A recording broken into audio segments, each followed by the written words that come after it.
Graça e paz, irmãos. Dando prosseguimento à nossa leitura diária e estudo do livro de Atos, eu quero falar com vocês sobre o capítulo 15. O tema principal do capítulo 15 é o Concílio de Jerusalém, que foi o primeiro concílio geral da Igreja cristã realizado em Jerusalém, provavelmente no ano 48 depois de Cristo. E ele é um dos mais importantes eventos registrados em Atos. E a pergunta era: os gentios eram obrigados a obedecer à lei dos judeus? E da resposta a esta pergunta dependia em grande parte o destino da igreja. Se a resposta fosse sim, o cristianismo seria apenas uma vertente do judaísmo. Se não, estaria livre para cumprir a missão divinamente ordenada por Deus. E o capítulo ele inicia descrevendo que alguns homens eles desceram da Judéia e passaram a ensinar aos irmãos que se eles não fossem circuncidados, conforme o costume ensinado por Moisés, eles não poderiam ser salvos.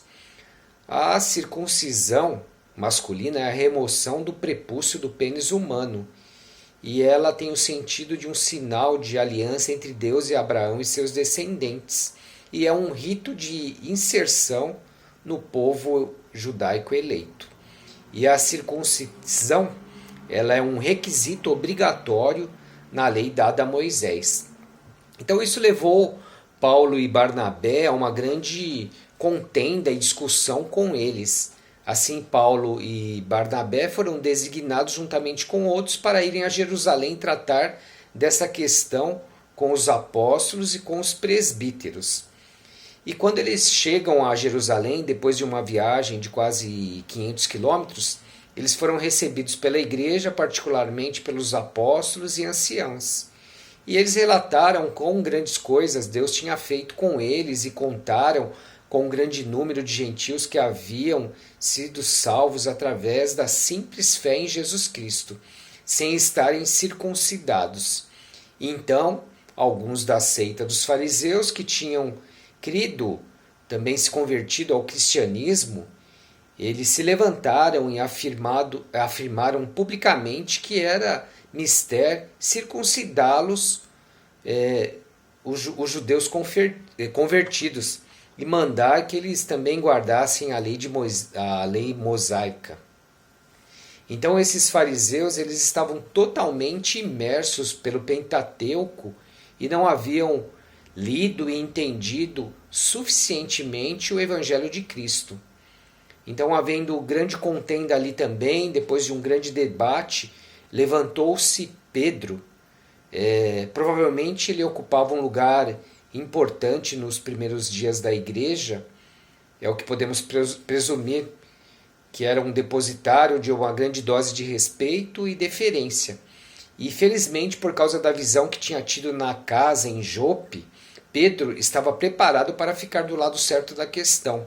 Pedro declarou que Deus, que conhece os corações, lhe deu testemunho ao povo reunido na casa de Cornélio, dando-lhes o Espírito Santo, assim como também a nós, no Pentecoste. E não faz diferença alguma entre eles e nós, purificando o seu coração pela fé. Quando o Espírito Santo penetra no coração de alguém, ele irá necessariamente purificá-lo, pois ele é o Espírito Santo, o Espírito purificador. Então, isso é apresentado como um grande contraste à purificação exterior da circuncisão sobre a qual os adeptos do judaísmo estavam insistindo. Ao término do seu discurso, Pedro faz este apelo: porque tentais a Deus, pondo sobre a cerviz dos discípulos um jugo, uma obrigação que nem nossos pais, nem nós podemos suportar, e finalizou dizendo: mas cremos que seremos salvos pela graça do nosso Senhor Jesus Cristo, como a eles também. Então a multidão ficou em silêncio depois disso e começaram a ouvir Paulo e Barnabé, que contaram quão grandes sinais e prodígios Deus havia feito por meio deles entre os gentios, não judeus.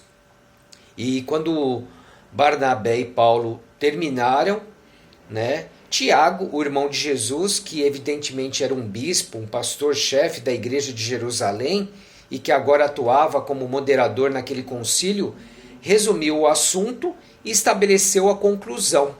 Portanto, julgo que não devemos pôr dificuldades aos gentios que estão se convertendo a Deus. Então, os gentios deveriam estar isentos de obedecer à lei judaica. Pelo contrário, devemos escrever a eles, dizendo-lhes que se abstenham da comida contaminada pelos ídolos, da imoralidade sexual, da carne de animais estrangulados e do sangue. Somente 4 restrições foram colocadas para os gentios cristãos. A primeira dessas restrições se referia a uma preocupação real da igreja primitiva, da qual Paulo também tratou em toda a sua extensão em 1 Coríntios 8, do 1 a 10 e 10 e 19.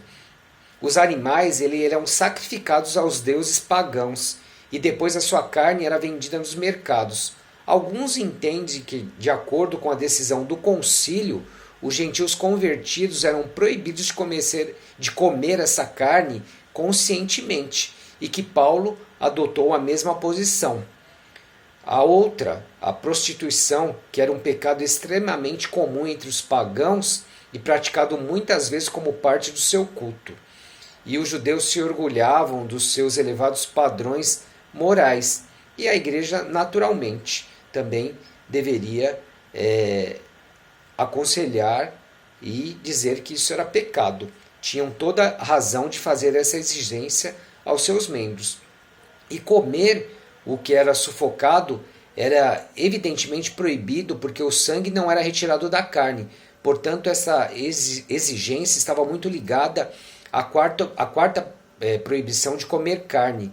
Esse mandamento vem desde o tempo de Noé, quando os homens tiveram a primeira permissão de comer os animais, que está relatado em Gênesis 9, 4, e foi repetido na lei mosaica. E o capítulo finaliza falando da separação de Paulo e Barnabé. Paulo separou-se de Barnabé, Barnabé levou consigo a Marcos e navegaram para Chipre. Barnabé não é mais mencionado no livro de Atos. Segundo a tradição, ele ficou em Chipre até a sua morte e é possível que já estivesse envelhecendo e tendo sido a sua última viagem. Paulo escolheu a Silas para acompanhá-lo. E o capítulo é finalizado. Amém, irmãos? Deus abençoe a vida de vocês. Um abraço.